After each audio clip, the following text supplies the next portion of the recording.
Hello guys, hello friends. Asaduddin Owaisi साहब आज बहराइच पहुँचे हैं और बहराइच में ये अपने चुनावी आंदोलन को शुरू करने के लिए एक दफ्तर का उद्घाटन करने गए, जहां एक बहुत बड़े मजमे को इन्होंने संबोधित भी किया। और वहां जो बातें खुल करके सामने आ रही हैं उसमें इन्होंने बताया कि अब यहां MY का समीकरण नहीं चलेगा, यानी मुस्लिम और यादव का जो समीकरण था, जिसके बल पर मुलायम सिंह यादव ने इतने दिनों तक राज किया, सपा ने राज किया यूपी में, अब वो समीकरण नहीं चलेगा, बल्कि अब A to Z समीकरण चलेगा। अभी इसमें वो क्या बताना चाह रहे हैं अब वही समझें। लेकिन यहाँ पे जो बातें हमको समझ में आ रही हैं कि असदुद्दीन ओवैसी साहब के पास वो सारी सलाहियतें, वो सारी चीज़ें असदुद्दीन ओवैसी साहब के पास नहीं हैं कि वो इलेक्शन जीत सकें यूपी के अंदर। आइए मैं ऐसा क्यों कह रहा हूं, तो आपको एक क्लिप दिखाते हैं, उस क्लिप के ज़रिए आप समझने की कोशिश कीजिए।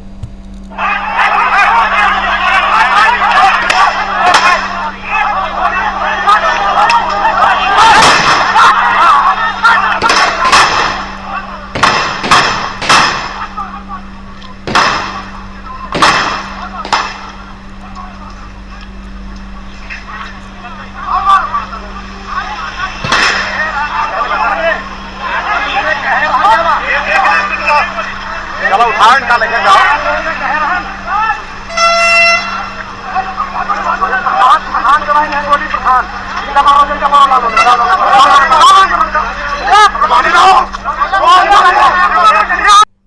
हाँ, अभी ये जो क्लिप देखा इसमें पुलिस जो है अपना बल लाठी चार्ज कर रही है और उस लाठी चार्ज में से लोग भाग रहे हैं। और भागते भागते जब वहाँ पे कुछ इस तरीके का माहौल हो रहा है तो एक प्रधान जो है वो गोली चला रहा है। तो क्या असदुद्दीन ओवैसी साहब इस तरह का बल प्रयोग कर पाएंगे? साम दाम दंड भेद का इस्तेमाल कर पाएंगे? नहीं कर पाएंगे। इसी तरीके से एक नाम बल्कि अब तो और यूपी में जोड़ देना पड़ेगा कि साम दाम राम दंड भेद। ये सारी चीज़ें असदुद्दीन ओवैसी साहब के बस की नहीं है। अब एक वीडियो और भी हम दिखाते हैं जो लखीमपुर खीरी की है।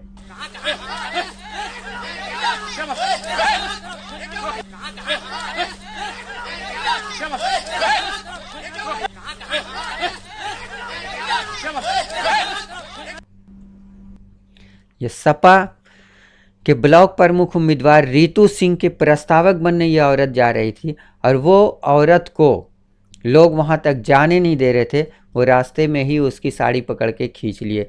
तो अब देखिए यहाँ ताकत का भी इस्तेमाल हो रहा है, गोली का भी इस्तेमाल हो रहा है और ये सब सारी चीज़ें जो है मामूली ब्लॉक ये प्रमुख के इलेक्शन के लिए सारी चीज़ें हो रही थी। अब जो बड़े बड़े और होएगा MLA वगैरह का इलेक्शन जो अभी होने जा रहा है 6 महीने के बाद, जिसमें तैयारी कर रहे हैं असदुद्दीन ओवैसी साहब, क्या उसमें असदुद्दीन ओवैसी साहब ये सारी चीज़ें इस्तेमाल कर पाएंगे? इनके बस का नहीं है कि साम दाम राम दंड भेद का इस्तेमाल ये कर सकें।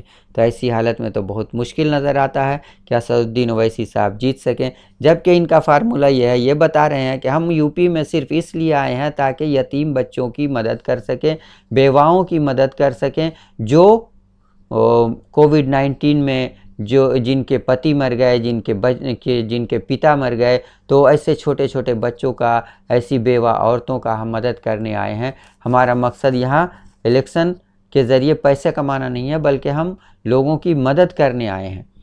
तो ये मदद करने आए हैं, लेकिन वहाँ की जनता और वहाँ के जो पहले से लोग सत्ता पे काबिज़ हैं, इनको वहाँ जीतने नहीं देंगे।